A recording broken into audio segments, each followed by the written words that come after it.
Good afternoon, YouTube. My name is Brandon, and this door behind me looks terrible, and we're going to do something about it today.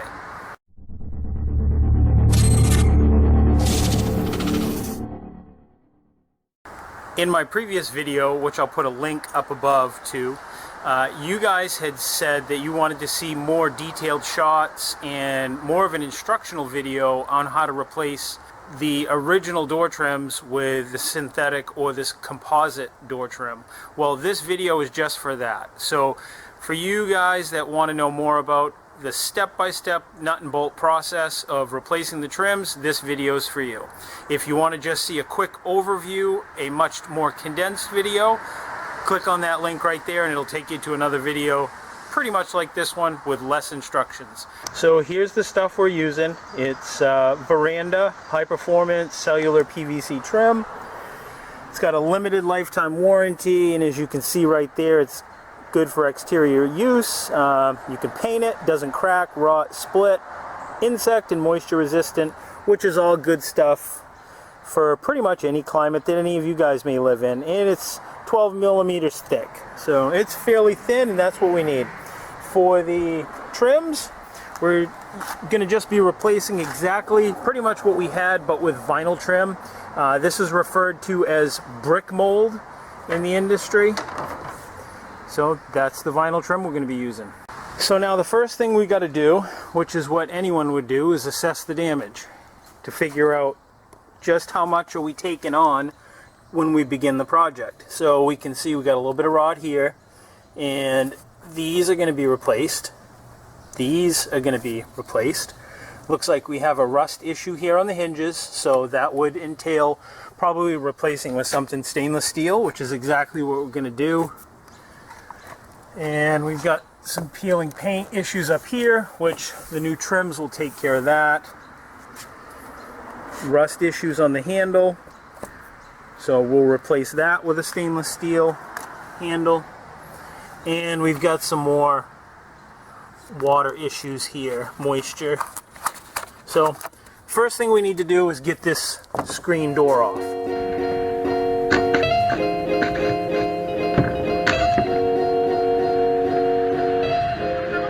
The next step in order is to get these original wooden brick molds off. Doesn't really matter if we destroy them, but we also want to be careful of this area in here around the door, because this part is not getting replaced, so we're gonna have to be careful when we take that apart. So now I'm just going around with a hammer, ripping off all the brick molds, and if any of the pieces break, it's not a big deal. They're all getting replaced anyways. I'm just trying to be careful not to damage the actual door casing, the door frame itself.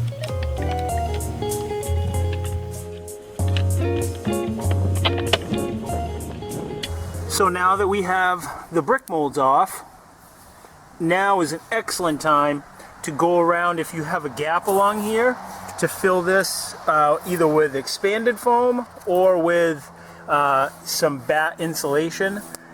Here it's already been filled. I filled it from the back side, but if you do decide to use foam insulation, make sure that you use the minimal expanding foam, because if you use the regular stuff, you'll bow this jam all the way out, and you don't want that. It'll be terrible. This is also a good time to add some additional security to your door, especially on the hinge side.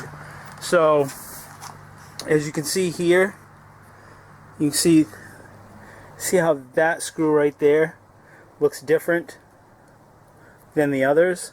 That's because that screw right there, and I've done it to the middle, top, and bottom, that screw is extremely long. It goes all the way into the framing so that a bad person couldn't kick this door in, or it'd make it more difficult.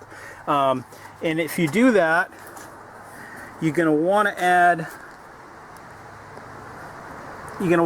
some shim material to that, and that's the time to do it, is right now. If you want to add some added security to your door, you're going to want to lightly tuck in some shims here, and then wind some nice long screws into that jam.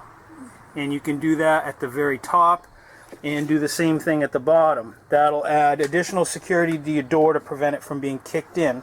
Same thing over here on the latch side, and if you have a deadbolt, same thing there. You're going to want to shim the door in between the casing and the framing. You don't want to shim it so much that it spreads it out, but you want to shim it enough so that when you run these longer screws into that framing, that it doesn't suck the door in with it. So this is an excellent time to do this part of the project now, to add some additional security and to add some additional insulation. So the next step for us right here now is to clean up all this caulking and pull all these nails. You'll notice that in a lot of my videos, whenever I pull nails, I like to use wire cutters. And I keep a pair of wire cutters right in my tool bag just for that reason. Just because they're so effective at pulling nails. They grab the nail really good. You don't have to worry about the head popping off like you do if you're using a hammer claw. And here I'm just going around cleaning up all that caulking, just using a putty knife, getting it smooth and cleaned up and get all that loose caulking off there.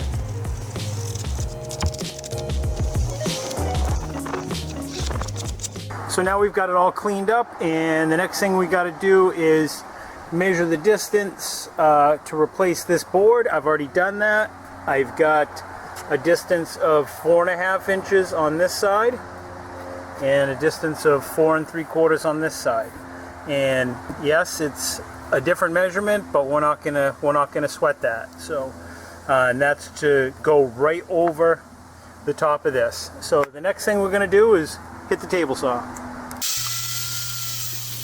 So now I'm ripping down the 4.5. Now I'm ripping down the 4 3/4, and the leftover for some of that will also be used for the top, which is what I'm measuring now. Now I'm measuring off that top piece, and I'm going to put a link up above because I'm doing speed cutting here, and I do speed cutting on all of these cuts. If you want to know a little bit more about speed cutting and what that is, click on the link. I think you'll find it real useful. Little graffiti on the old trim that we're covering up. You'll see what that says here in a minute. And there's our speed cutting. I'll put a link up above for that.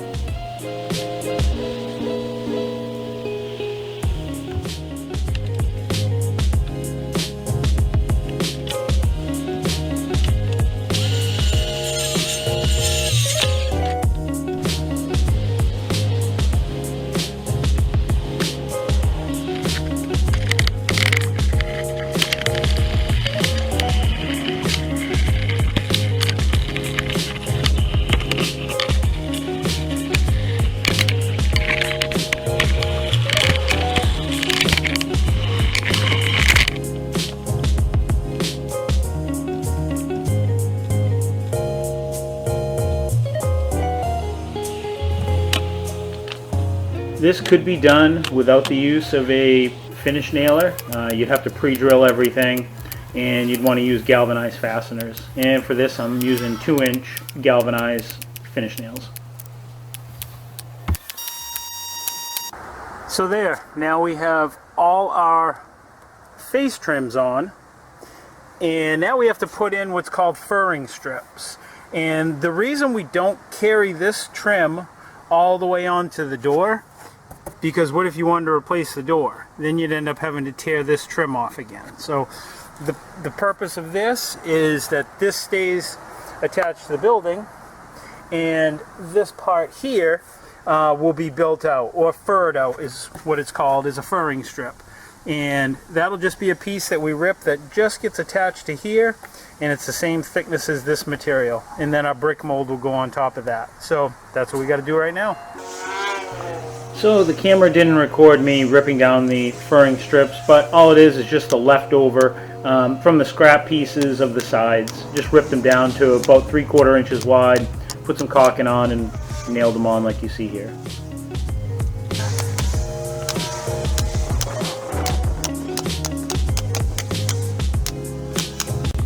So now I'm being a little foolish trying to tie this PVC trim in a knot. Got pretty close. Not quite though. So now we're just measuring up the brick mold pieces and cutting them to length.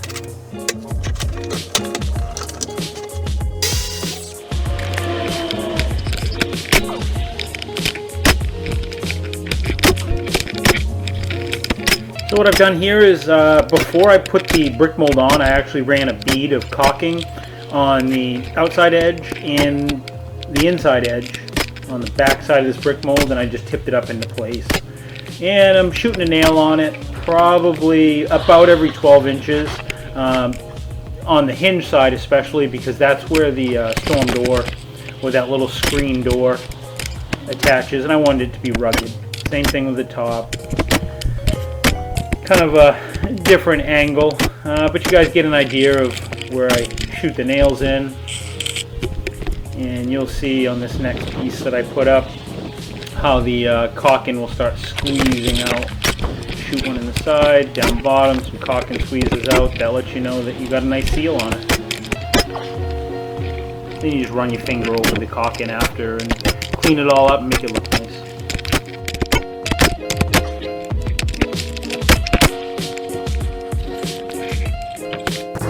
And with that, we are done. Let me bring you in and show you. We have a few more just small details to do to it, but nothing major. Caulking basically. But let me bring you in and show you how it came out. So we got the screen door all back on. Came out. I didn't really show that. It's pretty basic. I just replaced the hinges. It went on the same way it came off. So we've got stainless steel hinges now, so we don't have to worry about rust. And replaced this latch with a stainless steel latch.